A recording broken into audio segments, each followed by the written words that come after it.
1707 तक भारत की धरती पर छाया एक ऐसा साम्राज्य जिसने केवल तलवार और सत्ता ही नहीं दिखाई, बल्कि कला, संस्कृति और वास्तुकला का अद्भुत संगम भी दिखाया। ताजमहल की सफेद मूरत, फतेहपुर सीकरी की शाही दीवारें, लाल किले की शक्ति, ये सब गवाह हैं उस युग के शाही वैभव के।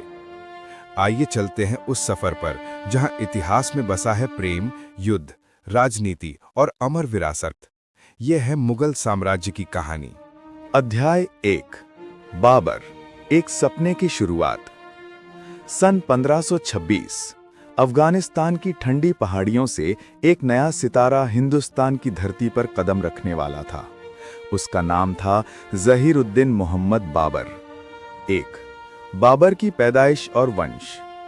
बाबर का जन्म 14 फरवरी 1483 को हुआ। उसका वंश बड़ा अनोखा था। पिता ओमर शेख मिर्जा, तैमूर लंग के वंशज। मां कुतलुग निगार खानम, चंगेज खां के वंशज। यानी बाबर की रगों में दो सबसे बड़े विजेताओं तैमूर और चंगेज का खून बह रहा था।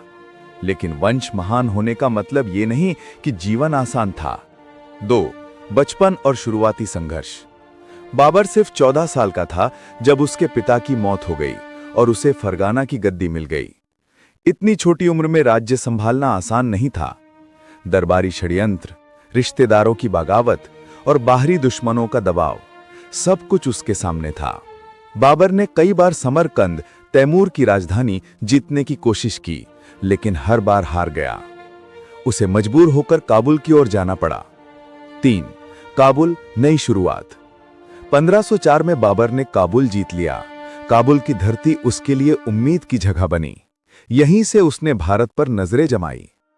बाबर लिखता है अपने बाबरनामा में कि हिंदुस्तान की धरती पर राज करने का सपना मैंने कई बार देखा है।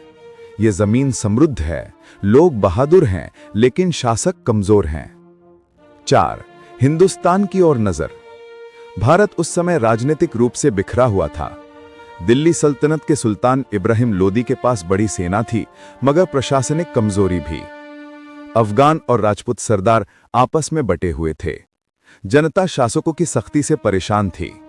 यही वो हालात थे जिनसे बाबर को मौका मिला।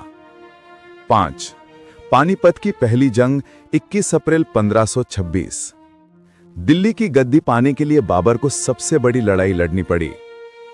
एक तरफ इब्राहिम लोदी 1 लाख सिपाही और 1000 हाथियों के साथ, दूसरी तरफ बाबर केवल 12 से 15,000 सैनिक, मगर नई तकनीक तोपखाने के साथ। तोपों के गड़गड़ाहट ने